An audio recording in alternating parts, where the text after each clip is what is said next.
ോടെയും വളരെ കൗതുകത്തോടെയും കാണാറുണ്ട്. എന്ത് കാര്യമായാലും ഹൈബി അത് പഠിച്ചാണ് അതേക്കുറിച്ച് പറയാനുള്ളത് എപ്പോഴും ഒരു സന്തോഷത്തോടെ കാണാറുണ്ട്. കാരണം പൊളിറ്റീഷ്യൻസ് അങ്ങനെ ആവണമെന്നാണ് നമ്മളൊക്കെ ആഗ്രഹിക്കുന്നത്. ഞങ്ങൾ അങ്ങനെ ആണെന്ന് നിങ്ങളും ആഗ്രഹിക്കുന്നുണ്ടെന്ന് അറിയാം. അതിനോടൊപ്പം അപ്പോ അങ്ങനെയുള്ള ഹൈബിയെ തന്നെ ഞങ്ങളുടെ ഒരു സുഹൃത്ത് എന്ന നിലയിൽ കൂടി ഈ പുസ്തക പ്രകാശനം നിർവഹിക്കാനായി കിട്ടിയതിൽ വളരെ സന്തോഷമുണ്ട്. സ്നേഹത്തോടെ ഹൈബിയെ വേദിയിലേക്ക് ക്ഷണിക്കും. ഈ പുസ്തകം ഏറ്റുവാങ്ങുന്നത് ഡോക്ടർ ആർ രമേഷ് കുമാർ. ഇവിടുത്തെ എറണാകുളത്തെ അല്ലെങ്കിൽ കേരളത്തിലെ ഡോക്ടേഴ്സിന് ഞാൻ പ്രത്യേകിച്ച് പരിചയപ്പെടുത്തേണ്ട കാര്യമില്ല. അദ്ദേഹം ഒരു പീഡിയാട്രീഷ്യൻ എന്ന നിലയിൽ ഇന്ത്യൻ പീഡിയാട്രിക് സൊസൈറ്റി അതിന്റെ പാസ്റ്റ് നാഷണൽ പ്രസിഡന്റ് ആണ്. അതായത് ദേശീയ തലത്തിൽ കേരളത്തിലെ പീഡിയാട്രീഷ്യൻസിനെ നയിച്ച ഒരാളാണ്. എനിക്ക് അതിലൊക്കെ ഉപരി എന്റെ ബന്ധുവാണ്, എന്റെ അച്ഛന്റെ അനിയനാണ്. അപ്പോൾ എനിക്കത് വ്യക്തിപരമായി കൂടി ഏറ്റവും കൂടുതൽ സന്തോഷമുള്ള കാര്യമാണ്. ഈ വിഷയത്തിലെ ഏറ്റവും വിദഗ്ധനായ ഒരാൾ എന്ന നിലയിൽ ഈ പുസ്തകം ഏറ്റുവാങ്ങാൻ ഡോക്ടർ ആർ രമേഷ് കുമാറിനെ കിട്ടിയതും ഈ വേദിയുടെ ധന്യതയാണ്. സ്നേഹത്തോടെ ബഹുമാനത്തോടെ ഡോക്ടർ രമേഷ് കുമാർ. അടുത്തതായി ഞങ്ങളുടെ സൗഹൃദ കൂട്ടായ്മയിലുള്ള കുറച്ച് ആളുകൾ കൂടി ഇവിടെയുണ്ട്. കാണുന്നില്ലായിരുന്നു. നമുക്കൊക്കെ ഏറ്റവും പ്രിയങ്കരനായ ശ്രീ സുരേഷ് പിള്ള, ഷെഫ് പിള്ള. സുരേഷ് ചേട്ടൻ ഞങ്ങളുടെയൊക്കെ വളരെ അടുത്ത സുഹൃത്താണ്. ഞങ്ങളുടെ വലിയ എന്താ പറയാ അഭ്യുദയകാംക്ഷയാണ്. ഞങ്ങൾക്കൊക്കെ നല്ലത് ഉണ്ടാവണം എന്ന് ആഗ്രഹിക്കുന്ന ഏറ്റവും നല്ല മനസ്സിനുടമയാണ്. ഇങ്ങനെ ഒരു കാര്യം പറഞ്ഞപ്പോ തന്നെ സുരേഷ് ചേട്ടൻ ഈ പരിപാടിയിൽ വരാമെന്നും അത് ഭംഗിയാക്കാൻ ഞാൻ കൂടെ ഉണ്ടാവുമെന്നും പറഞ്ഞ ആളാണ് സുരേഷ് ചേട്ടനെ. ഷെഫ് പിള്ളയെ സ്നേഹത്തോടെ വേദിയിലേക്ക് ക്ഷണിക്കുന്നു. ഈ പുസ്തകം നിങ്ങൾക്ക് വേണ്ടി പരിചയപ്പെടുത്തുന്നത് നമുക്കൊക്കെ പ്രിയങ്കരിയായ അശ്വതി ശ്രീകാന്താണ്. അശ്വതി, എനിക്ക് വലിയ സന്തോഷമുണ്ട്. അശ്വതിയുടെ പേര് ഈ വേദിയിലേക്ക് വേണ്ടി സജസ്റ്റ് ചെയ്തത് ഞാനാണ്. അത് എനിക്ക് പെട്ടെന്ന് അശ്വതി എന്ന ഒരു ആർട്ടിസ്റ്റിനെ നമുക്കറിയാം, അശ്വതി എന്ന അവതാരകയെ നമുക്കറിയാം. ഞാൻ പക്ഷെ ശ്രദ്ധിച്ചിട്ടുള്ള അശ്വതി എന്ന പാരന്റിനെ എപ്പോഴും ശ്രദ്ധിക്കാറുണ്ട്, അശ്വതി എന്ന ഓതറിനെ ശ്രദ്ധിക്കാറുണ്ട്. അപ്പോ ഇങ്ങനെ എല്ലാം കൊണ്ടും ഈ വേദിക്ക് വേണ്ടി അല്ലെങ്കിൽ ഈ ഒരു ഫംഗ്ഷന് വേണ്ടി പറഞ്ഞുണ്ടാക്കിയ ഒരാളാണ് അശ്വതി. സ്നേഹത്തോടെ പ്രിയപ്പെട്ട അശ്വതിയെ ക്ഷണിക്കുന്നു. നമ്മളോടൊപ്പം ഉമാ തോമസ് MLA കൂടി ഈ വേദിയിൽ ഉണ്ടാവുമെന്ന് അറിയിച്ചിരുന്നു. വരുമെന്നാണ് നമ്മൾ ഇപ്പോഴും പ്രതീക്ഷിക്കുന്നത്. ഇനി ഈ വേദിയിൽ ഇവിടെ ഇരിക്കുന്നില്ലെങ്കിലും വേദിയിൽ ഇരിക്കുന്ന ഒരുപാട് പ്രധാനപ്പെട്ട വ്യക്തികളുണ്ട്.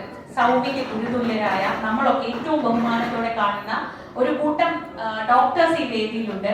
അവരെ വ്യക്തിപരമായി ഞാൻ അറിയിച്ചിരിക്കുന്നില്ല. പക്ഷേ ഈ ചടങ്ങിൽ ആശംസ അർപ്പിക്കുന്ന doctor Purushothaman, doctor Rajeev Jayadevan, doctor Ananthakeshwaran, അവരൊക്കെ ഈ വേദിയിലുണ്ട്. അവരെ എല്ലാം വളരെ വളരെ സ്നേഹത്തോടെ സ്വാഗതം ചെയ്യുന്നു.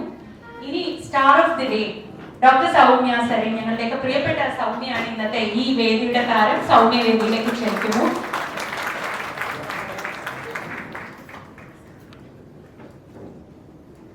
അപ്പോ ഞാൻ നേരത്തെ പറഞ്ഞതുപോലെ വെറുതെ അല്ല, ഈ ചടങ്ങിന് അങ്ങനെ ഔപചാരികതകളൊന്നുമില്ല. അപ്പോൾ നേരെ നമ്മൾ പുസ്തക പ്രകാശനത്തിലേക്ക് കടക്കുകയാണ്. ഈ പുസ്തകം പ്രകാശനം ചെയ്യാനായി ബഹുമാനപ്പെട്ട എറണാകുളം MP പ്രിയപ്പെട്ട ഹൈബിയെയും പുസ്തകം ഏറ്റുവാങ്ങാൻ പീഡിയാട്രീഷ്യൻ എന്ന നിലയിൽ ഏറെ ശ്രദ്ധേയനായ ഡോക്ടർ രമേഷ് കുമാറിനെയും ക്ഷണിക്കുന്നു.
പക്ഷെ അതിന് മുന്നോടിയായി സൗമ്യ ഒരു ചെക്ക് ഹൈവി ഏൽപ്പിക്കുകയാണ്. അത് CMRDF-ലേക്കുള്ള ഈ പുസ്തകത്തിൽ നിന്ന് കിട്ടുന്ന വരുമാനം മുൻകൂട്ടി കണ്ടുകൊണ്ടാണ് എല്ലാവരും പുസ്തകം വാങ്ങി പ്രോത്സാഹിപ്പിക്കണം.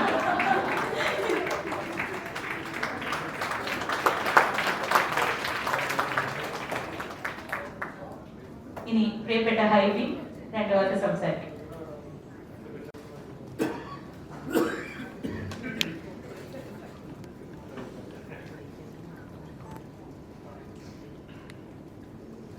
വേദിയിൽ സന്നിഹിതരായിട്ടുള്ള പ്രിയപ്പെട്ട ഡോക്ടർ രമേഷ് കുമാർ, മുഖ്യാതിഥി ഷെഫ് സുരേഷ് പിള്ള, ഈ ബുക്കിൻ്റെ ഇൻട്രൊഡക്ഷൻ നിർവഹിക്കുന്ന ശ്രീമതി അശ്വതി ശ്രീകാന്ത്, പ്രിയപ്പെട്ട ശ്രീജ, ഈ ബുക്കിൻ്റെ ഓത്തർ, നമ്മളെല്ലാവരും ഇവിടെ എത്തിച്ചേരാൻ കാരണമായിട്ടുള്ള ഡോക്ടർ സൗമ്യ സരിൻ, പ്രിയപ്പെട്ട സരിൻ അടക്കം ഇവിടെ എത്തിച്ചേർന്നിട്ടുള്ള ഡോക്ടേഴ്സ്, IMA-യുടെ മറ്റു ഭാരവാഹികളെ, സുഹൃത്തുക്കളെ, ഏറ്റവും രസകരമായൊരു കാര്യം, സൗമ്യയെ ഒരുപാട് വർഷങ്ങളായി സാമൂഹ്യ മാധ്യമങ്ങളിൽ കാണുകയും ഫോളോ ചെയ്യുകയും വളരെ പോസിറ്റീവായിട്ടുള്ള ഫീഡ്ബാക്ക് പല കോണുകളിൽ നിന്ന് ലഭിക്കുകയും ചെയ്യുമ്പോഴും ഞാൻ സൗമ്യയെ കാണുന്നത് ആദ്യമായിട്ടാണ്. ഞാൻ വിചാരിച്ചിരുന്നത് സ്ക്രീനിൽ കാണുമ്പോൾ തന്നെ ചില പരിപാടികൾക്ക് ചെല്ലുമ്പോൾ വളരെ പ്രായമുള്ള ചില ആൾക്കാർ ചെറിയ ആളാണ്, സ്ക്രീനിൽ കാണുമ്പോൾ വലിയൊരാളാണ്, ഭയങ്കര പൊക്കവും മണ്ണൊക്കെയുള്ള ഒരാളായിട്ട് തോന്നുന്നു എന്ന് പറഞ്ഞ പോലെ ഞാനൊരു വലിയ ആളെയാണ് പ്രതീക്ഷിച്ചത്. പക്ഷെ ആ ചെറിയ ആളിൽ നിന്ന് സമൂഹത്തിന് കിട്ടുന്ന ഒരുപാട് പോസിറ്റീവ് ഇമ്പാക്റ്റ്, അത് കഴിഞ്ഞ കാലങ്ങളിൽ കോവിഡിൻ്റെ കാലം മുതൽ നമ്മളെല്ലാം മനസ്സിലാക്കുന്ന ഒരു കാര്യമാണ്. സൗമ്യയുടെ ഒരു പ്രത്യേകത, സൗമ്യ പറയുന്ന കാര്യങ്ങൾ ആളുകൾക്ക് കേട്ടിരിക്കാൻ തോന്നുന്ന കാര്യങ്ങളാണ്. വളരെ ലളിതമായി സാധാരണക്കാർക്ക് മനസ്സിലാകുന്ന ഭാഷയിൽ വളരെ രസകരമായ അവതരണ രീതിയിലൂടെ നമ്മളിലേക്ക് എത്തിക്കാനാണ് സൗമ്യ ശ്രമിച്ചിട്ടുള്ളത്. അത് പോസിറ്റീവായി എത്തി എന്നതിൻ്റെ ഒരു ഇമ്പാക്റ്റാണ് ഈ പുസ്തകം ഞാൻ മനസ്സിലാക്കുക. ഡോക്ടേഴ്സ് പറയേണ്ട കാര്യങ്ങളാണ് IMA-യിൽ വെച്ചാണ്, ഡോക്ടേഴ്സിൻ്റെ മുമ്പിൽ വെച്ചാണ് പുസ്തകം പ്രകാശനം ചെയ്തിട്ടുള്ളത്. ഞാനിനി നമ്മുടെ VP സജീന്ദ്രൻ MLA ഒക്കെ ഒരുപാട് പുസ്തകങ്ങൾ പ്രകാശനം ചെയ്യാറുണ്ട്. പക്ഷെ ഡോക്ടർ ബിജു ജേക്കബിന്റെ സിന്തൈൻ ഗ്രൂപ്പ് ഓഫ് ഇൻഡസ്ട്രീസിന്റെ മാനേജിംഗ് ഡയറക്ടറുടെ ഒരു പുസ്തക പ്രകാശനം കുറച്ച് മാസങ്ങൾക്ക് മുമ്പ് നടന്നിരുന്നു. ആ ചടങ്ങിൽ ഡോക്ടർ ശശി തരൂർ ഉണ്ടായിരുന്നു. മാതൃഭൂമി ബുക്സ് ആയിരുന്നു അത് പുറത്തിറക്കിയത്. അന്ന് മാതൃഭൂമിയുടെ മാനേജിംഗ് ഡയറക്ടർ പ്രിയപ്പെട്ട ശ്രേയാംസ് കുമാർ ഉണ്ടായിരുന്നു. അപ്പോൾ അതുപോലൊരു വേദിയിൽ എന്നെയാണ് പുസ്തകം അവതരിപ്പിക്കാൻ വേണ്ടി വിളിച്ചത്. ഞാൻ സത്യം പറഞ്ഞാൽ SSLC പരീക്ഷയ്ക്ക് പോലും അങ്ങനെ പഠിച്ചിട്ടുണ്ടായിരുന്നില്ല. കാരണം ഡോക്ടർ ശശി തരൂരിനെ പോലെ, ശ്രേയാംസ് കുമാറിനെ പോലെ, അതുപോലെ നമ്മുടെ മേയറും എല്ലാവരും ഇരിക്കുന്നൊരു വേദിയാണ്. സത്യം പറയാൻ രാത്രിയും പകലും ഇല്ലാതെ അത് പഠിച്ചു. അത് പഠിച്ചിട്ടാണ് ഞാനത് അവതരിപ്പിക്കാൻ ഞാൻ അത് മാർക്ക് ചെയ്ത് വെച്ചത്. ശ്രേയാംസ് കുമാർ ആ ബുക്ക് വായിച്ചിട്ടുള്ളൂ.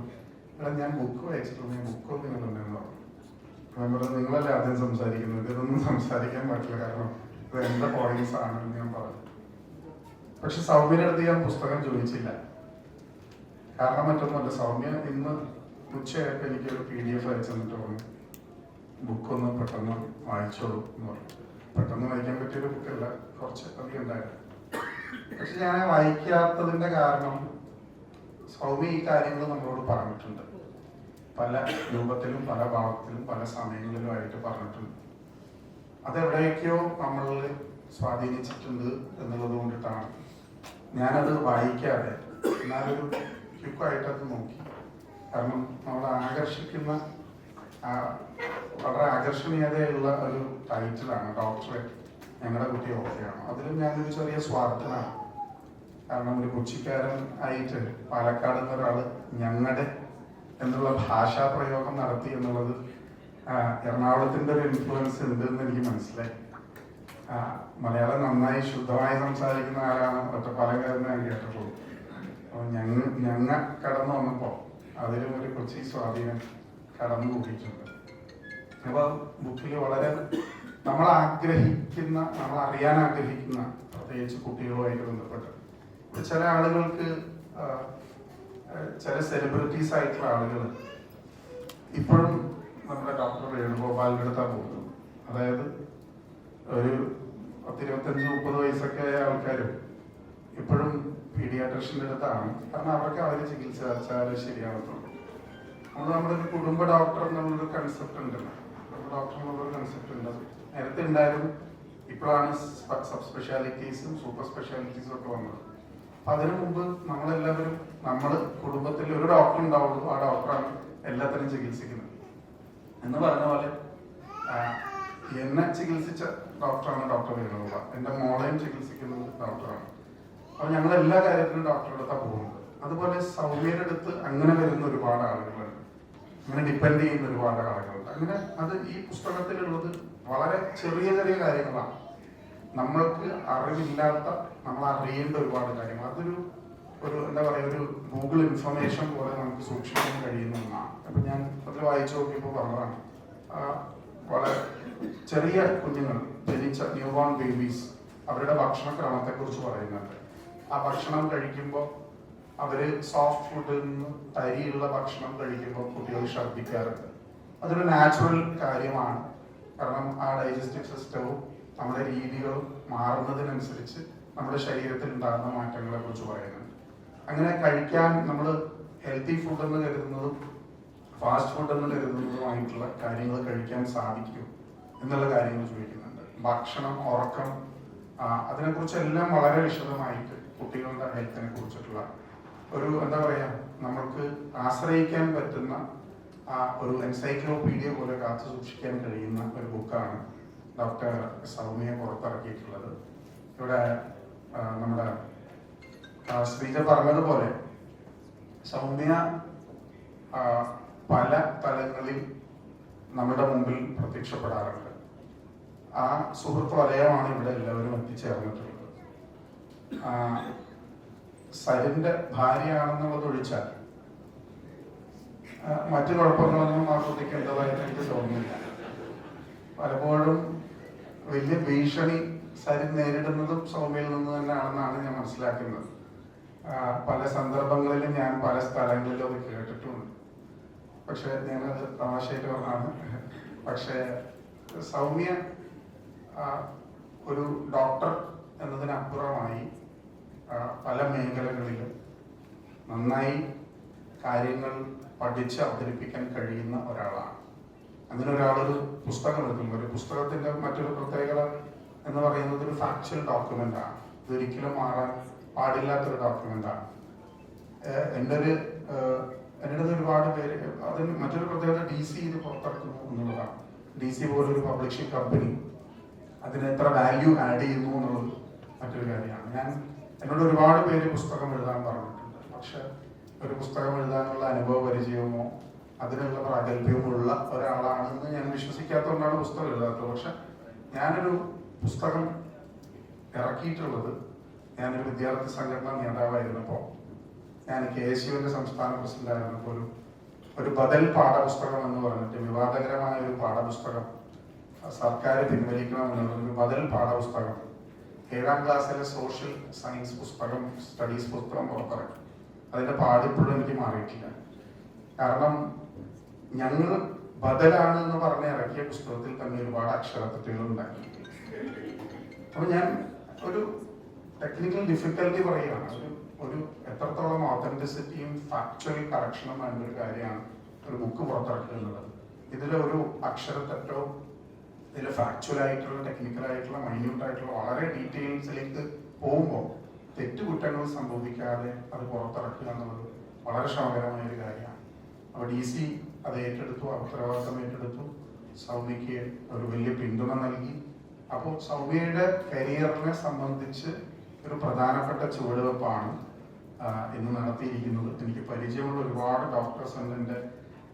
എൻ്റെ കുട്ടിയുടെ ഡോക്ടർ ബാക്കി നിന്ന് തന്നെ ചിരിക്കുന്നുണ്ട്. അയാളും ഒരു ഡോക്ടറാണ്. അങ്ങനെ പല ആളുകളും സൗമ്യക്ക് ഭീഷണി ഉയർത്തിക്കൊണ്ട് ഇങ്ങോട്ടേക്ക് കടന്നു വരുന്നുണ്ട്. അപ്പോൾ ഞാൻ കൂടുതലൊന്നും സംസാരിക്കുന്നില്ല. ഇങ്ങനെ ഈ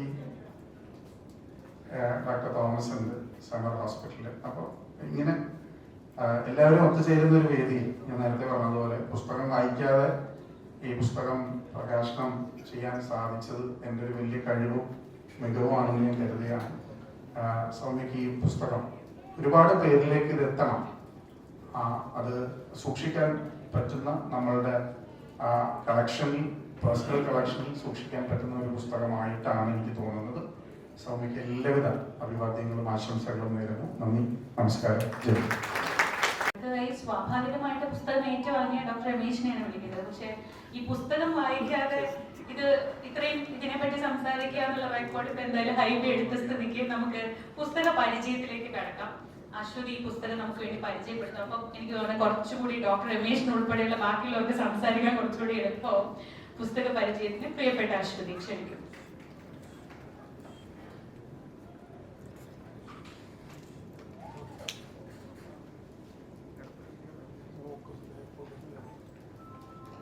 വേദിയിലും സദസ്സിലുമുള്ള എല്ലാ പ്രിയപ്പെട്ടവർക്കും നമസ്കാരം.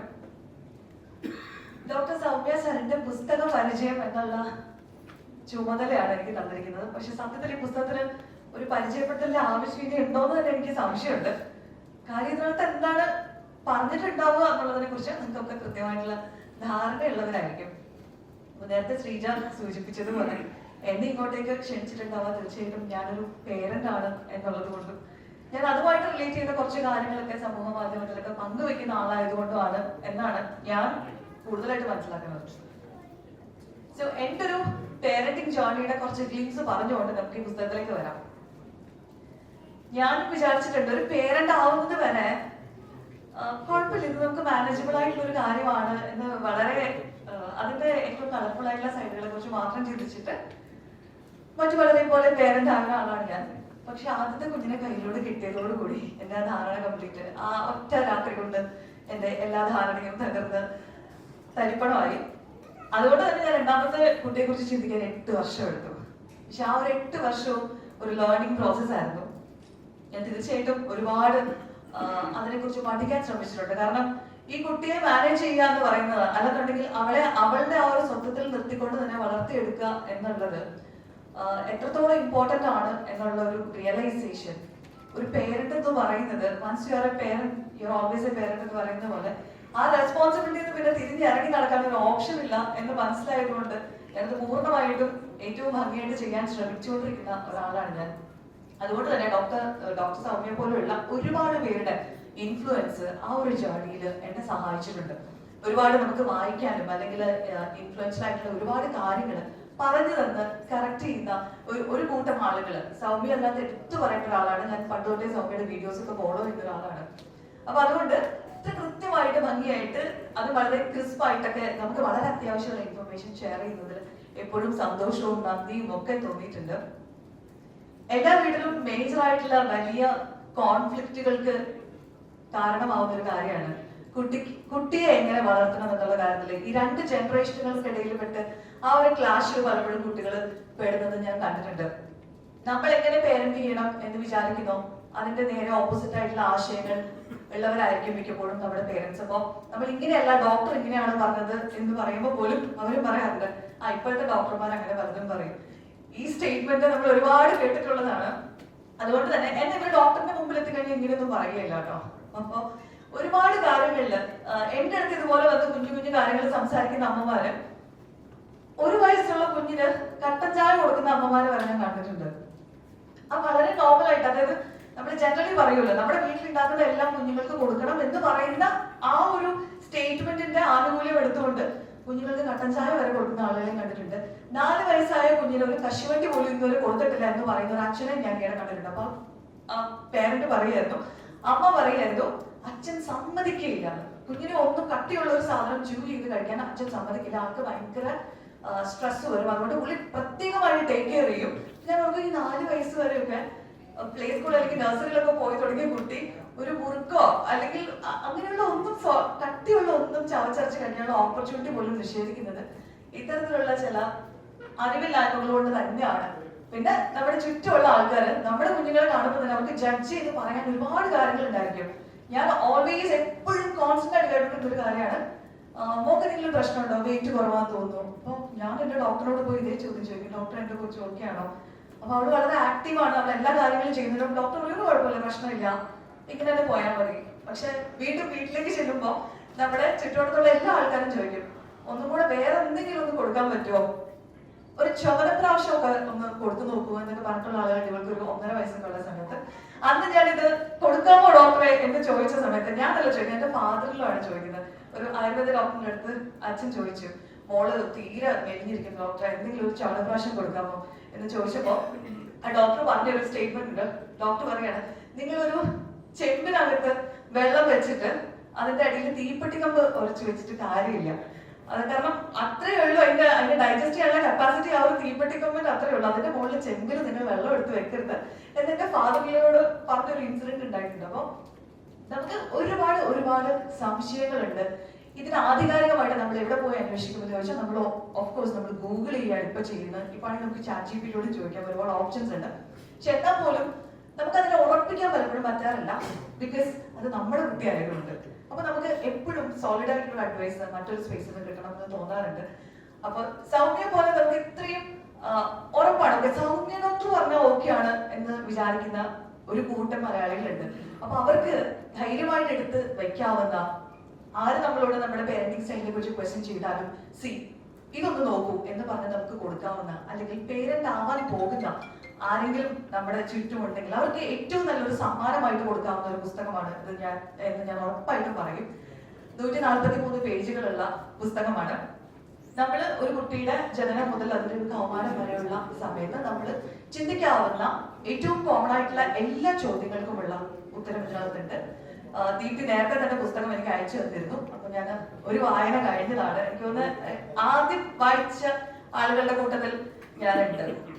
അപ്പൊ തന്നെ എനിക്ക് തന്നെ ഉറപ്പായി ഇത് ഒരു കോപ്പി എല്ലാവരും കുട്ടികളുള്ള, അതായത് ഒരു ടീനേജ് വരെ പ്രായത്തിലുള്ള കുട്ടികളുള്ള എല്ലാവരും തീർച്ചയായിട്ടും വീട്ടിൽ സൂക്ഷിക്കാവുന്ന, നമ്മുടെ ഏറ്റവും പ്രിയപ്പെട്ടവർക്ക് ഗിഫ്റ്റ് ചെയ്യാവുന്ന ഒരു പുസ്തകം തന്നെയാണ്. നേരത്തെ പറഞ്ഞ പോലെ പേരന്റിങ്ങിന്റെ ഒരു എൻസൈക്ലോപീഡിയ എന്നുള്ള തരത്തിൽ നമുക്ക് ഇപ്പൊ പരിഗണിക്കാവുന്ന ഒരു പുസ്തകമാണ്. കാരണം എന്താ വെച്ചാൽ ഇതുപോലൊരു പുസ്തകം അല്ലെങ്കിൽ ഒരു റെഫറൻസ് ഗൈഡ് എന്ന് തന്നെ പറയാവുന്ന തരത്തിലുള്ള ഒരു പുസ്തകം മലയാളത്തിൽ ഇതിനു മുൻപ് ഞാൻ കണ്ടിട്ടില്ല എന്നുള്ളത് തന്നെയാണ്. നേരത്തെ പറഞ്ഞ പോലെ ഞാൻ എന്റെ ഒരു പേരന്റിങ് ജേർണിയിൽ ഒരുപാട് അന്വേഷണങ്ങൾ നടത്തിയപ്പോഴൊന്നും ഇങ്ങനെ എല്ലാ ഏരിയയും പ്രതിപാദിക്കുന്ന കൃത്യമായി ഈവൻ ഡയഗ്രാം അടക്കം എന്തിന് കുറുക്കുണ്ടാക്കുന്നതിന്റെ റെസിപ്പി ഉൾപ്പെടെ ഇത്ര കൃത്യമായിട്ട് പ്രതിപാദിച്ചിട്ടുള്ള ഒരു പുസ്തകം ഞാൻ കണ്ടിട്ടില്ല. അതുകൊണ്ട് തന്നെയാണ് ഈ പുസ്തകം ഇത്ര പ്രസക്തമാണെന്ന് എനിക്ക് ഉറപ്പിച്ച് പറയാൻ കഴിയും. അപ്പൊ അതാണ് പുസ്തകത്തെ കുറിച്ച് പറയാനുള്ളത്. 199 രൂപയാണ് പുസ്തകത്തിന്റെ വില. പുസ്തക പരിചയം നടത്തുമ്പോൾ അതും പറയണമല്ലോ. അപ്പൊ സൗമ്യയുടെ ഇപ്പൊ ദുരിതാശ്വാസ നിധിയിലേക്കുള്ള ആ ഒരു കോൺട്രിബ്യൂഷൻ കണ്ടതാണ്. അതുകൊണ്ട് നമുക്ക് പുസ്തകം പെട്ടെന്ന് ഹിറ്റാക്കേണ്ടത് നമ്മുടെ എല്ലാവരുടെയും ആവശ്യമാക്കി നമുക്ക് ഏറ്റെടുക്കാം. മാത്രമല്ല പേരന്റിങ് എന്ന് പറയുന്ന ആ ഒരു റോളിലേക്ക് നമ്മൾ പലപ്പോഴും കടക്കുന്നത് പലപ്പോഴും ബേസിക് ആയിട്ടുള്ള ഏറ്റവും റെസ്പോൺസിബിൾ ആയിട്ടുള്ള കാര്യമാണ് നമ്മൾ ചെയ്യാൻ പോകുന്നത്. പക്ഷെ ഏറ്റവും ബേസിക് ആയിട്ടുള്ള ഒരു പഠനം പോലും അതിനെ കുറിച്ച് നടത്താതെയാണ് നമ്മൾ പലപ്പോഴും ആ ഒരു ജേർണിയിലേക്ക് എൻ്റർ ചെയ്യുന്നത്. കൃത്യമായിട്ടുള്ള ധാരണയോടെ നമ്മൾ അതിലേക്ക് കടക്കുകയാണെങ്കിൽ അത് അടുത്തൊരു ജനറേഷനോട് ചെയ്യാവുന്ന ഒരു വലിയ രീതിയാണ് എന്നാണ് തോന്നുന്നത്. അപ്പോ ഈ പുസ്തകം ഞങ്ങൾക്ക് തന്ന സൗമ്യയ്ക്ക് നന്ദി. പുസ്തകം ഒരു വലിയ വിജയമാവട്ടെ. ആശംസകൾ. Thank you Aswathy. അടുത്തതായി ഡോക്ടർ രമേഷ് കുമാർ. ഒരു പക്ഷേ ഈ പേര് ഉയർന്നു വന്നപ്പോൾ ഞങ്ങൾ ഏറ്റവും ആദ്യം ആലോചിച്ചത് കേരളത്തിൽ പീഡിയാട്രിക്സിനെ പറ്റി പറയാൻ പറ്റുന്ന ഏറ്റവും വിദഗ്ധരായ ഒരാൾ വേണം ഈ പുസ്തകം. നമസ്കാരം.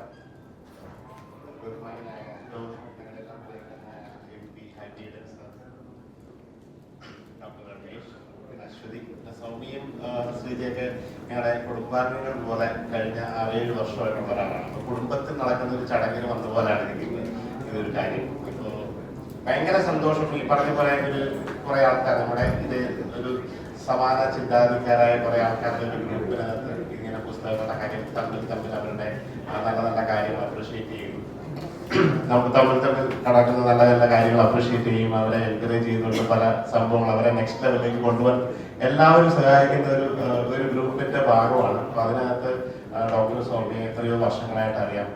ഹൈബി സാർ നേരത്തെ പറഞ്ഞ പോലെ ഈ ഒരു പുസ്തകം അടുത്ത സൗമ്യ അറിയുന്നവർക്ക് ഇത് വായിക്കേണ്ട ആവശ്യമില്ല. കാരണം ഇതിന് മുന്നേ തന്നെ ഓരോ കാര്യങ്ങൾ സോഷ്യൽ മീഡിയ വഴി, സാമൂഹ്യ മാധ്യമങ്ങൾ വഴി വളരെ സരസമായിട്ട് ഏതോ സാധാരണക്കാർക്കും മനസ്സിലാകുന്ന രീതിയിൽ പ്രതിപാദിച്ചുകൊണ്ടിരിക്കുന്ന ഒരു രീതിയാണ്. ഞാൻ ഈ പുസ്തകം ആദ്യമായിട്ടാണ് ഞാനും കാണുന്നത്. കുറെ ദിവസമായിട്ട് കഴിഞ്ഞ 2-3 മാസമായിട്ട് ഈ പുസ്തക പ്രകാശനത്തിന്റെ പല വേദികളിലും വേണ്ടിയിട്ട് കൊച്ചിയിൽ സൗമ്യ പഴയ പോലെ നോക്കിയപ്പോൾ ഞാനും അതിനകത്തൊക്കെ ഹെൽപ്പ് ചെയ്തത്. അപ്പൊ ഞാൻ കരുതി ഇതൊരു വലിയൊരു പുസ്തകമായിരിക്കും, കാരണം ഇതൊരു റെഫറൻസ് ഒക്കെയുള്ള സംഭവമാണ്. അപ്പൊ ഇതിന്റെ ഒരു ഐഡിയ എനിക്ക് തോന്നുന്നത് വീണ്ടും ഒരു സീരിയസ് ആയിട്ട്, അതായത് അതിന്റെ കൂടെ ഒരു ബിസിനസ് പോലെ ഇത് നല്ലൊരു സീരിയസ് ആയിട്ട് വരേണ്ട കാര്യങ്ങളെല്ലാം കൃത്യമായിട്ട് വരും എന്നുള്ളത് എനിക്ക് പൂർണ്ണമായിട്ട് അറിയാം. കാരണം അത്രമാത്രം നോളജ്, കാരണം ഈ പുസ്തകം ഇത് അതെ. അപ്പൊ ഇതൊരു സീരിയസ് ആയിട്ട് തന്നെ ഇതൊരു ആദ്യത്തെ ഫസ്റ്റ് പുസ്തകമാണ്. ഇതിനോടൊപ്പം തന്നെ അതിന്റെ തുടർക്കായിട്ടുള്ള കാര്യങ്ങൾ. കാരണം ഒരു കുട്ടി ജനിച്ച് 18 വയസ്സ് വരെ നമ്മളൊരു അഡൽട്ട് എന്നൊക്കെ പറയുന്ന ഒരു 18 years old ആണ്. അപ്പൊ ഇതൊരു ചെറിയ പ്രായമുള്ള കുട്ടികളുടെ കാര്യം തന്നെയാണ്. അപ്പൊ ഒരു 18 വയസ്സ് വരെയൊക്കെ ആവുന്ന ഒരു ആളുടെ കാര്യങ്ങളെല്ലാം കൃത്യമായിട്ട് അറിയുന്ന. കാരണം എനിക്ക് ഏറ്റവും റീസെന്റ് ആയിട്ട് ഞാൻ 3 മാസം മുമ്പ് ഖത്തറിൽ എന്റെ അതിലൂടെ ഒരു റെസ്റ്റോറന്റ് അവിടെ ഉണ്ട്. അവിടെ പോയിരിക്കുമ്പോൾ എന്റെ ഒരു പാർട്ട്ണറുടെ സുഹൃത്ത്, അവർക്ക് 9 വർഷമായിട്ട് കുട്ടികളില്ല. അപ്പൊ അത് 9 വർഷമായിട്ട് പല ട്രീറ്റ്മെന്റ് ആയി കഴിഞ്ഞിട്ട് ഒരു കുട്ടി അടുത്ത സമയത്ത് ജനിച്ചു. അപ്പൊ അവർ ഭയങ്കര ഹാപ്പി. ഞങ്ങളൊക്കെ ഇവിടെ നിന്നൊക്കെ പോയി ഗിഫ്റ്റ് ഒക്കെ കൊടുക്കുകയൊക്കെ ചെയ്തത്. കാരണം അവരുടെ ഒരു യങ് കപ്പിൾ ആ കുട്ടിക്ക് വേണ്ടിയിട്ട് അവിടെ ഖത്തറിൽ തന്നെ ജനിച്ചതാണ്. അതിനുശേഷം 1 മാസം കഴിഞ്ഞപ്പോൾ പെട്ടെന്ന് വിളിക്കുന്നു, ആ കുട്ടിക്ക് ഭയങ്കര ക്രിട്ടിക്കലായിട്ട് എന്തോ ഒരു സംഭവം, ഭയങ്കര ഒരു സർജറി അങ്ങനെയൊക്കെ ഞാനിവിടെ ഉണ്ട്. ആ ഒരു സമയത്ത് ഈ കുട്ടിയുടെ പല പ്രശ്നങ്ങൾ അവർ വലിയൊരു ഹോസ്പിറ്റലിലേക്ക് റെഫർ ചെയ്യുന്നു, കുറെ സംഭവങ്ങളൊക്കെ ഉണ്ടാവുന്നു. ഞാൻ പെട്ടെന്ന് ഓർത്തു, നമ്മുടെ ഒരു സുഹൃത്ത് ശിശുരോഗ വിദഗ്ധയാണല്ലോ, അങ്ങനെ ആ കുട്ടിയുടെ അമ്മയെടുത്ത് ഇങ്ങനെ ഒരു ഡോക്ടറുടെ കാര്യം ഉണ്ടെന്ന് പറഞ്ഞു പെട്ടെന്ന് തന്നെ നമ്പറിൽ ദുബൈയിലേക്ക് വിളിക്കുകയാണ്. അപ്പൊ ദുബൈയിലേക്ക് വിളിച്ച് അവർ തമ്മിൽ കുറെ റെഫറൻസും കാര്യങ്ങളൊക്കെ പറയുമ്പോൾ എക്സാക്ട്ലി ആ ഹോസ്പിറ്റൽ എന്തൊക്കെയാണോ റെഫർ ചെയ്ത് അത് തന്നെ ഡോക്ടർ സൗമ്യ പറഞ്ഞു പറയാം. ഓരോ കുട്ടിയും എനിക്കറിയാം, ഞങ്ങളുടെ സുഹൃത്തുക്കളുടെ ആയാലും സൗമ്യയെ സംബന്ധിച്ച് ഓരോ കുട്ടിയും സ്വന്തം കുഞ്ഞാണ്. ആ സ്വന്തം കുഞ്ഞിന്റെ എന്തൊക്കെയാണോ അവരെ വെൽബീയിങ് എങ്ങനെയൊക്കെ വേണമെന്ന് ആഗ്രഹിക്കുന്ന ഒരാളാണ്. അപ്പൊ ആ ഒരു രീതിയിൽ ഈ ഒരു പുസ്തകം എഴുതുകയും ഒരുപാട് നല്ല കാര്യങ്ങൾ ഇനി ചെയ്യാൻ. കാരണം ഒരു ഡോക്ടർ എന്ന നിലയിൽ സമൂഹത്തിൽ പല കാര്യങ്ങളും നമുക്കറിയാം. പക്ഷെ അതിലുപരി ആ സമൂഹത്തിന് വേണ്ട മറ്റു കാര്യങ്ങൾ, ഡോക്ടർ എന്ന നിലയിൽ അല്ലാതുള്ള കാര്യങ്ങൾ, അല്ലെങ്കിൽ എന്തൊക്കെ നമ്മുടെ നാടിന് നല്ല കാര്യങ്ങളൊക്കെ വരണം എന്ന രീതിയിലൊക്കെ പല ചർച്ചയിലും കൂടെ ഉള്ള ഒരാളാണ്. അപ്പം സൗമ്യയുടെ ഈ പുസ്തകത്തിന് എനിക്കറിയാം ഒരുപാട് പേര് ഇത് വായിക്കും, അല്ലെങ്കിൽ ഒരുപാട് പേര് ഇത് വായിക്കേണ്ടതാണ് എന്നുള്ളത് ഞങ്ങളുടെ എല്ലാം സപ്പോർട്ടോട് കൂടി ഇതൊരു വലിയൊരു വിജയമാക്കാനാണ് ഞങ്ങളുടെ ആഗ്രഹം. All the best Soumya. Thank you so much.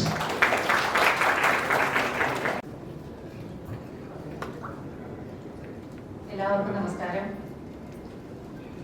ഈ ഒരു വേദിയും ഈ വേദിയിലിരിക്കുന്ന ആളുകളും അതിനേക്കാളുപരി എൻ്റെ മുന്നിലിരിക്കുന്ന നിങ്ങൾ ഓരോരുത്തരും എൻ്റെ കുറേ കാലത്തെ അല്ലെങ്കിൽ കുറേ ദിവസത്തെ ഒരു സ്വപ്നമാണ്. ആ ഒരു സ്വപ്നത്തിന്റെ ഒരു എന്താ പറയാ ഫൈനൽ റൗണ്ടിലാണ്, അല്ലെങ്കിൽ ആ ഒരു സ്ഥലത്താണ് ഞാൻ നിൽക്കുന്നത്. എനിക്ക് കുറേ സന്തോഷമുണ്ട്. കാരണം ഞാൻ ഈ പറഞ്ഞ പോലെ ഈ ഒരു വേദി ഞാൻ കുറേ സ്വപ്നം കണ്ടൊരു വേദിയാണ്. ചെറുപ്പത്തിലൊക്കെ എന്താവണം, നമ്മൾ എല്ലാവരും കേട്ടൊരു ചോദ്യമായിരിക്കും, വലുതാവുമ്പോൾ എന്താവണം എന്ന് ചോദിച്ചപ്പോ എന്റെ മനസ്സിൽ അല്ലെങ്കിൽ എന്റെ സ്വപ്നങ്ങളിൽ പോലും ഒരു ഡോക്ടർ ആവണം, അല്ലെങ്കിൽ ഒരു കുട്ടികളുടെ ഡോക്ടർ ആവണം എന്നുള്ളത് എന്റെ വിദൂര സ്വപ്നങ്ങളിൽ പോലും ഉണ്ടായിരുന്നില്ല. ഒരു ടീച്ചർ ആവുക എന്നുള്ളതായിരുന്നു എന്റെ ആത്യന്തികമായിട്ടുള്ള ലക്ഷ്യം. അതിനൊരു കാരണം എന്ന് പറയുന്നത് എന്റെ അമ്മ ഒരു LP സ്കൂൾ ടീച്ചറായിരുന്നു. അപ്പൊ അതുകൊണ്ട് തന്നെ ചെറുപ്പം മുതൽ ഞാൻ കണ്ടതും അല്ലെങ്കിൽ എന്റെ അമ്മ എന്നോട് ആവണമെന്ന് പറഞ്ഞതുമായിരുന്നു ടീച്ചർ ആവുക എന്നുള്ളതായിരുന്നു. ഇന്ന് എന്റെ അമ്മ എന്റെ കൂടെ ഇല്ല. എനിക്ക് തോന്നുന്നു ഇന്നിവിടെ ഉണ്ടായിരുന്നെങ്കിൽ ഏറ്റവും കൂടുതൽ സന്തോഷിക്കുക എന്റെ അമ്മ ആയിരുന്നിരിക്കണം. അപ്പോ പക്ഷെ വളർന്നു വലുതായ സമയത്ത് ടീച്ചറല്ല ആയത്, ഒരു ഡോക്ടറാണ്. പക്ഷെ എങ്കിൽ പോലും ഈ പഠിപ്പിക്കുക, അറിയുന്ന കാര്യങ്ങൾ പറഞ്ഞു കൊടുക്കുക എന്നുള്ളത് എനിക്ക് എപ്പോഴും ഇഷ്ടമുള്ള കാര്യമാണ്. എന്റെ അമ്മ എപ്പോഴും പറയാറുണ്ട്, നമുക്ക് അറിയുന്ന ഒരു അറിവ് നമ്മൾ ഒരാൾക്ക് പറഞ്ഞു കൊടുക്കുമ്പോൾ അത് ഇരട്ടിക്കും. അപ്പൊ നമ്മൾ എത്രത്തോളം കൂടുതൽ പേർക്ക് പറഞ്ഞു കൊടുക്കുന്നത് അത്രത്തോളം ഇരട്ടിക്കും. അങ്ങനെയുള്ള ഒരു കഴിവ് നമ്മുടെ അറിവിനുണ്ട്, നമ്മുടെ വിദ്യക്കുണ്ട് എന്ന് എന്റെ അമ്മ എപ്പോഴും പറയും. അപ്പൊ അതുകൊണ്ട് തന്നെ ചെറുപ്പത്തിലൊക്കെ നമുക്ക് അറിയുന്ന കുട്ടികൾക്ക്, അതായത് അധികം പഠിക്കാൻ കുറച്ച് വീക്കായിട്ടുള്ള കുട്ടികൾക്കൊക്കെ പറഞ്ഞു കൊടുക്കണം എന്ന് അമ്മ എപ്പോഴും പറയാറുണ്ട്.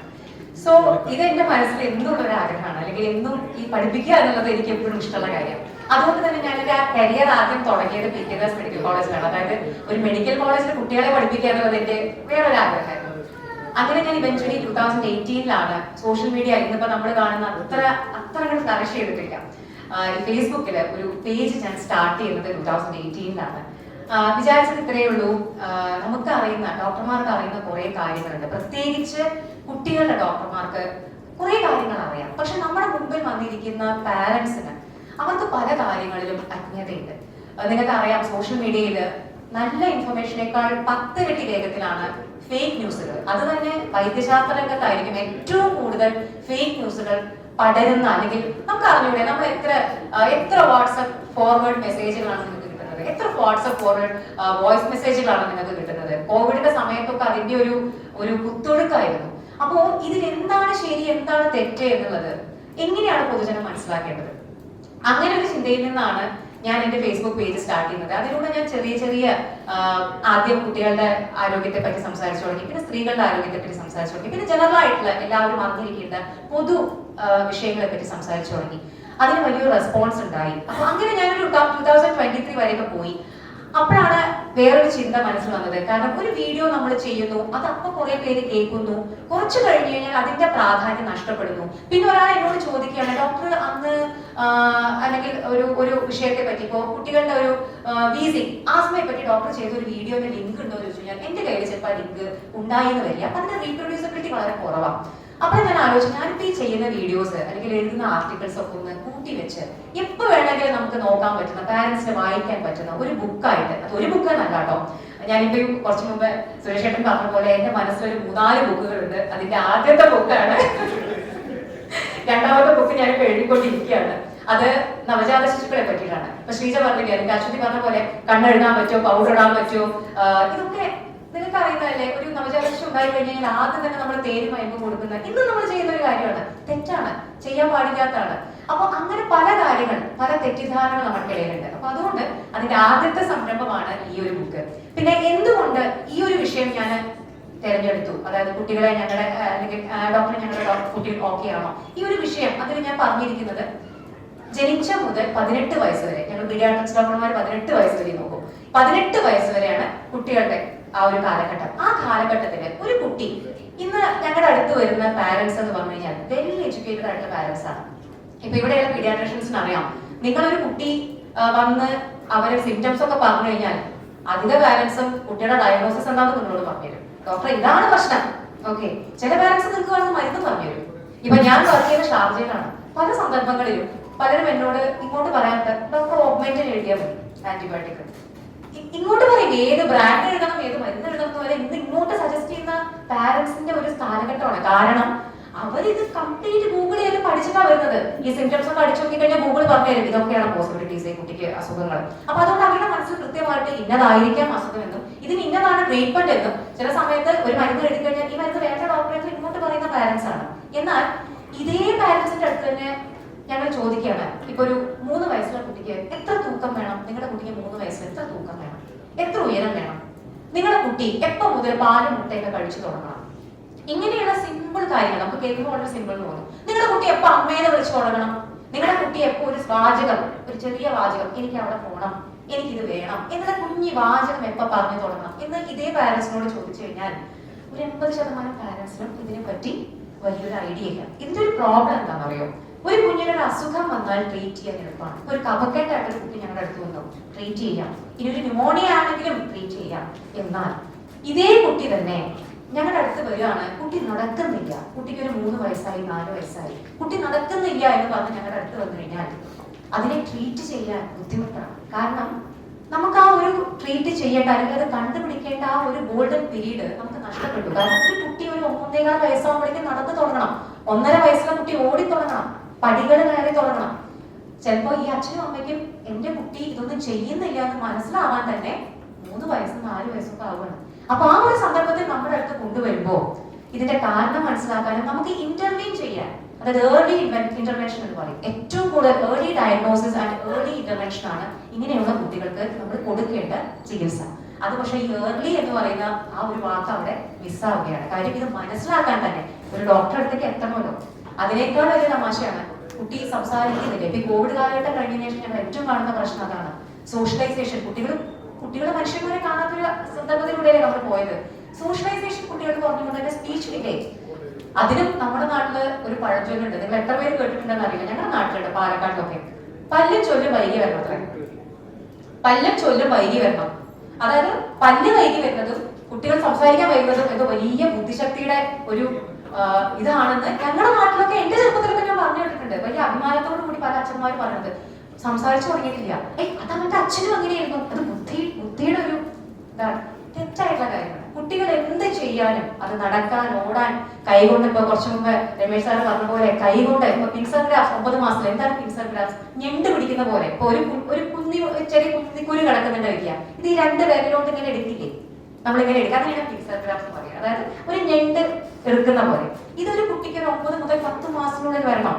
നിങ്ങളുടെ കുഞ്ഞി ഉറുമ്പിനൊക്കെ പിടിക്കാൻ പോയില്ലേ കുട്ടികൾ 9 മാസം 10 മാസത്തിലൊക്കെ? അത് ആ സമയത്ത് അത് ചെയ്യേണ്ട ഒരു ഡെവലപ്മെന്റ് ആണ്. പക്ഷെ ഇത് ചെയ്യാത്തൊരു കുട്ടിയെ അത് നമുക്ക് അറിയാതിരുന്നാൽ നമുക്ക് എങ്ങനെ മനസ്സിലാവും എന്റെ കുട്ടി അത് ചെയ്യുന്നില്ല, ഇതിലെന്തോ പ്രശ്നമുണ്ടോ എന്നൊരു ഡോക്ടറോട് വന്ന് ചോദിക്കാനുള്ള ഒരു അവയർനെസ് അത് പാരന്റ്സിന് വേണം. അതിനേക്കാൾ കഷ്ടമാണ് ന്യൂട്രീഷന്റെ കാര്യം പറഞ്ഞു കഴിഞ്ഞാൽ, കുട്ടികൾക്ക് കഴിക്കാനുള്ള ഭക്ഷണം.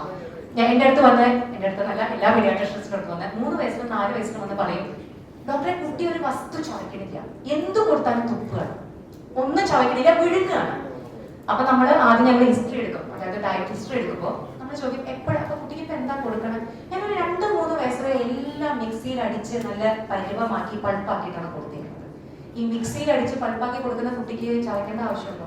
നിങ്ങളുടെ വായിൽ എന്തെങ്കിലും മിക്സിയിൽ അടിച്ച് തന്നു കഴിഞ്ഞാൽ നമ്മളത് ചവച്ച് കഴിക്കും, നമ്മളത് വിഴുങ്ങിയിടും അല്ലെ?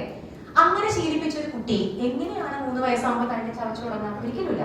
ഒരു 8 വയസ്സ് കുട്ടികൾക്ക് പല്ല് വന്ന് തുടങ്ങി, ഒരു 8 വയസ്സ് 8 മാസം 9 മാസമൊക്കെ ആവുമ്പോ നിങ്ങൾ അവരെ വായിൽ കൈയിട്ട് നോക്കിയിട്ടുണ്ടോ? നല്ല കടി കിട്ടും അല്ലെ? അതെന്തുകൊണ്ടാ?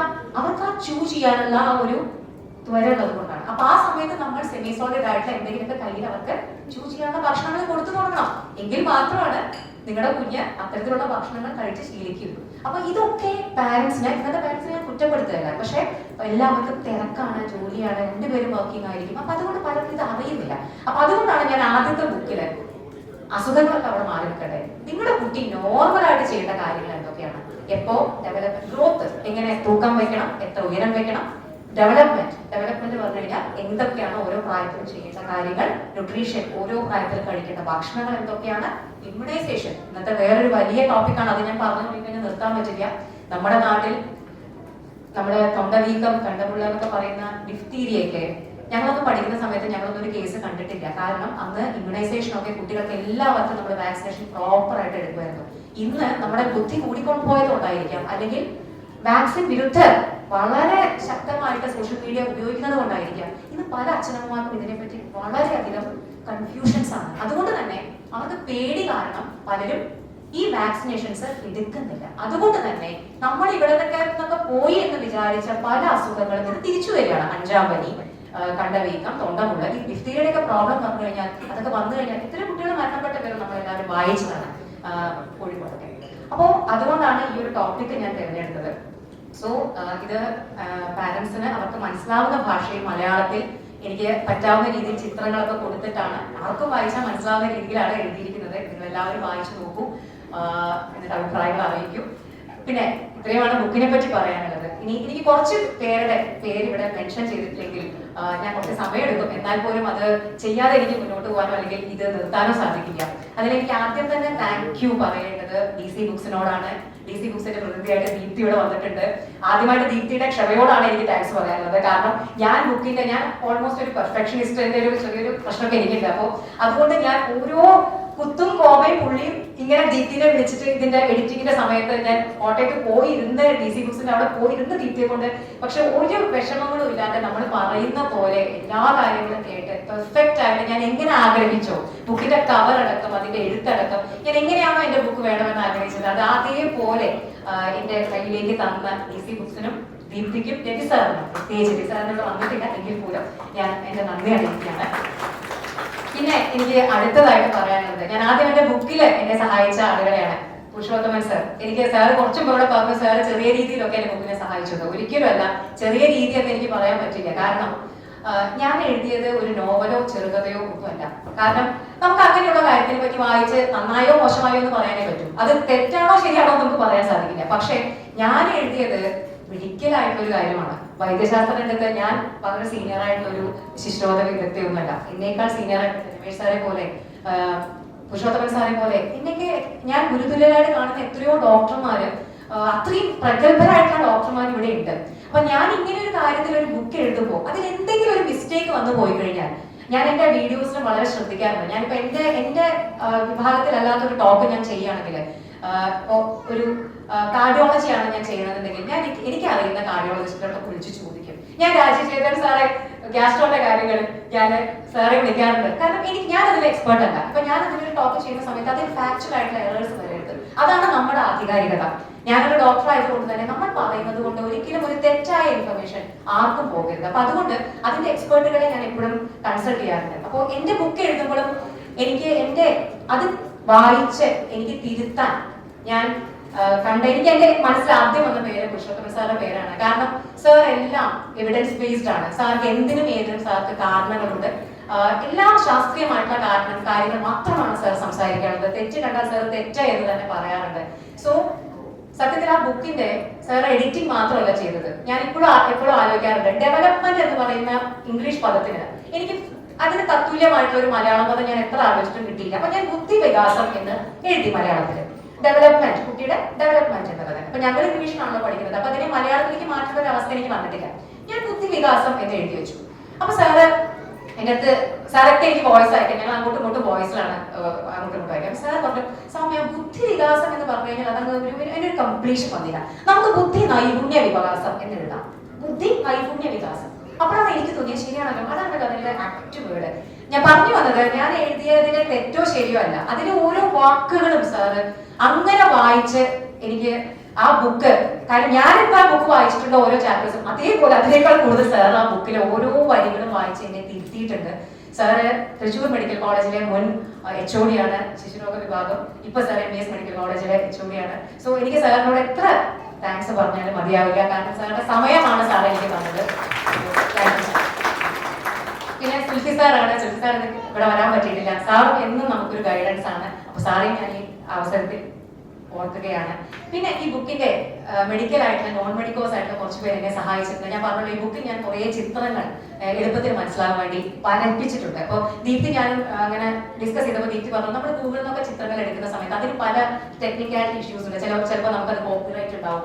അപ്പോഴാണ് ഞാൻ ആലോചിച്ചത്, എന്നാൽ നമുക്കത് വരപ്പിച്ചാൽ എന്താ, പിന്നെ ആർക്കും ഒരു കോപ്പിറൈറ്റ് ഇല്ലല്ലോ, നമ്മുടെ സ്വന്തം വരെയാണ്. അങ്ങനെ എന്നെ അതിന് സഹായിച്ചത് റിയാസ് അലിയാണ്. റിയാസിന് ഇവിടെ വരാൻ പറ്റിയിട്ടില്ല. റിയാസ് അലി എന്ന് പറയുന്ന ഒരു ആർട്ടിസ്റ്റ് ആണ് എന്നെ അതിനെ സഹായിച്ചത്. ഞാൻ റിയാസിനെ ഇവിടെ ഓർക്കുകയാണ്.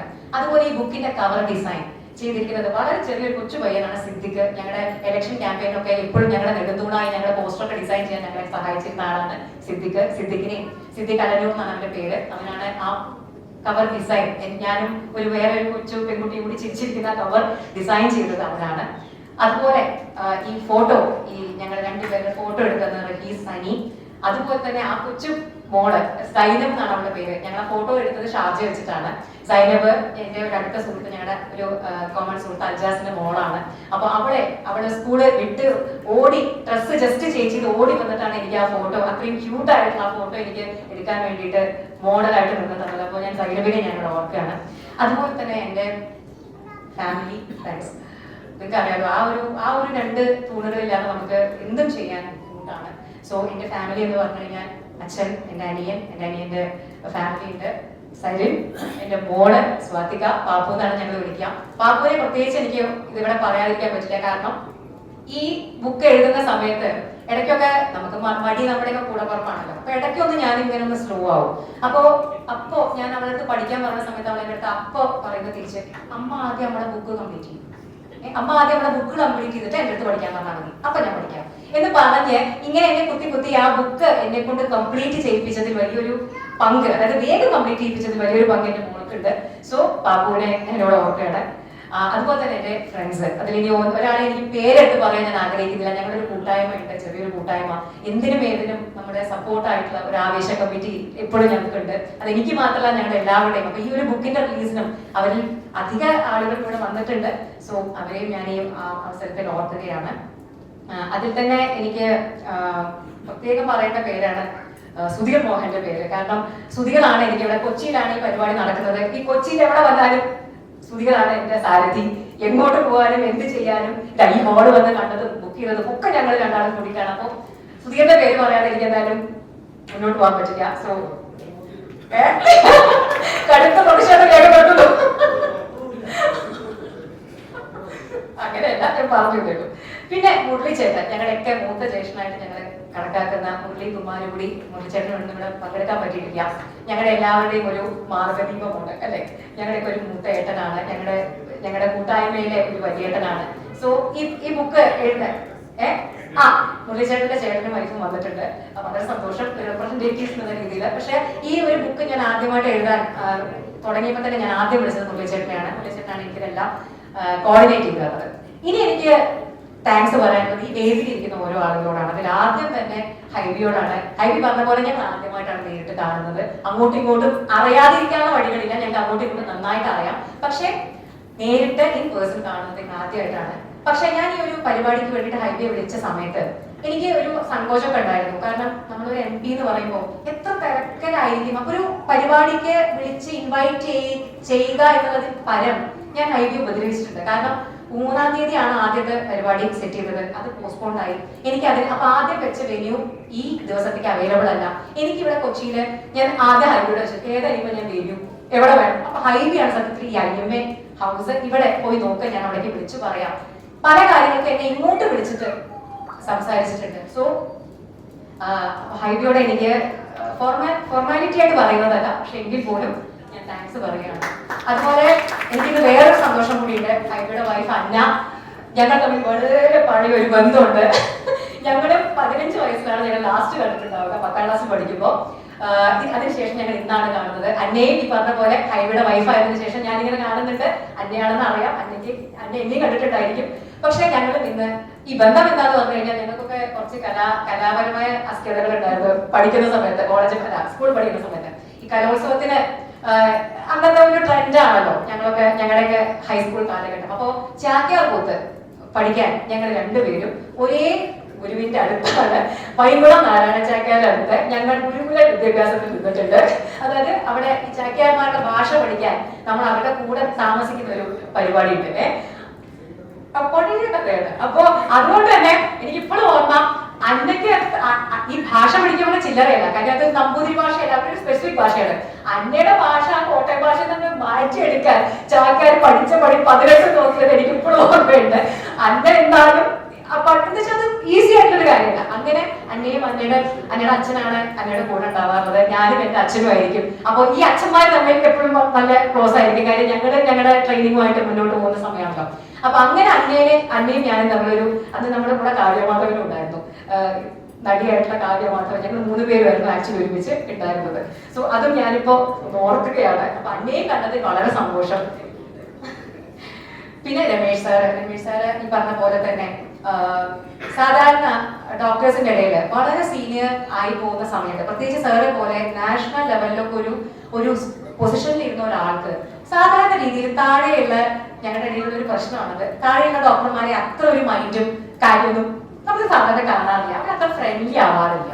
പക്ഷെ സാറെ എന്ത് കാര്യത്തിന് എപ്പോ വിളിച്ചാലും, ഇപ്പൊ കൃഷ്ണോത്തമൻ സാറെ പോലെ തന്നെയാണ്, നമ്മളോട് ഒരു ഈക്വൽ ആയിട്ടുള്ള ആളോട് എങ്ങനെയാണോ പെരുമാറുക ആ രീതിയിലാണ് സാർ എപ്പോഴും പെരുമാറുക. ഈ പരിപാടിക്ക് വിളിച്ചപ്പോഴും അത്രയും ഒരു മറുവാക്കും പറയാതെ സാറ് അതിന് ഓക്കെ പറഞ്ഞു. സോ അതുകൊണ്ട് തന്നെ എനിക്ക് സാറിനോട് ഞാൻ വളരെയധികം കടപ്പെട്ടിരിക്കുന്നു.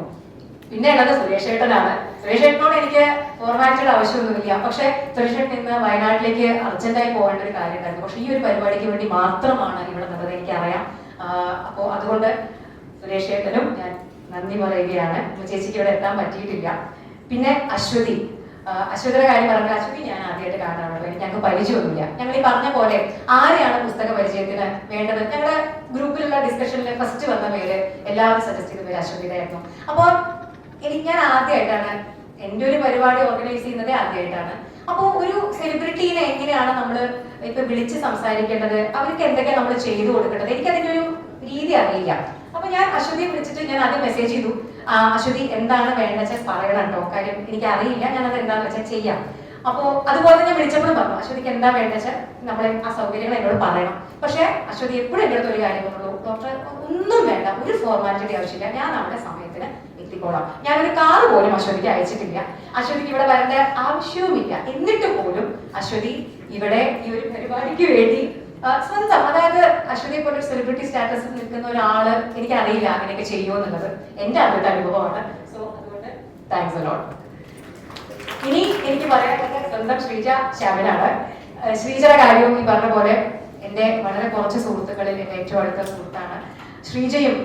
ശ്രീജയെ സത്യം പറഞ്ഞു കഴിഞ്ഞാൽ എനിക്ക് ആങ്കർ എന്ന് പറഞ്ഞിട്ട് ഈ ഒരു പരിപാടിക്ക്, കാര്യം ശ്രീജ അത്രയും ഒരു പല പല മാധ്യമ സ്ഥാപനങ്ങളിൽ ഈ പറയുന്ന പോലെ സെലിബ്രിറ്റി ജേർണലിസ്റ്റ് എന്ന് പറയുന്ന ഒരു സ്റ്റാറ്റസ് നിൽക്കുന്ന ആളാണ്. അപ്പൊ ശ്രീജയെ എനിക്ക് ഇതിന്റെ എന്നോടുള്ള സ്നേഹം കൊണ്ടാണ് ശ്രീജ ഈ ഒരു പരിപാടിയുടെ ആങ്കർ എന്നുള്ള കാര്യം എന്നോട് പറഞ്ഞത്. പരിപാടിയുടെ കാര്യത്തെ പറ്റി നീ ഒന്നും ബേജാറാവണ്ട, എല്ലാം ഞാൻ നോക്കിക്കോളാം. അതിനേക്കാൾ ഉപരി ഇപ്പൊ മുമ്പ് പറഞ്ഞിട്ട് നിങ്ങൾക്ക് ഓർമ്മയുണ്ടാക്കി, ശ്രീജയുടെ മോനെ കടുത്ത പനിയായിട്ട് അവന് 2 ദിവസമായിട്ട് ഒട്ടും വയ്യ.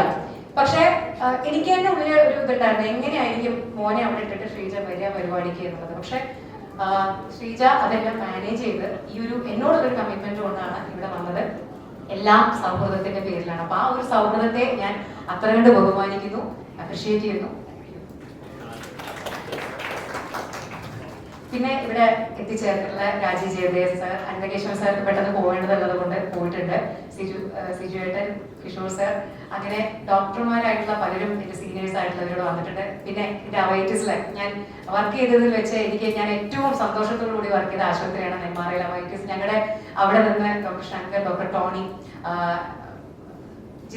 ഡോക്ടർ ജിതിൻ വന്നിട്ടുണ്ട്. സോ അവർക്കൊക്കെ ഡോക്ടർ ടോണി വിത്ത് ഫാമിലിയാണ് വന്നിരിക്കുന്നത്.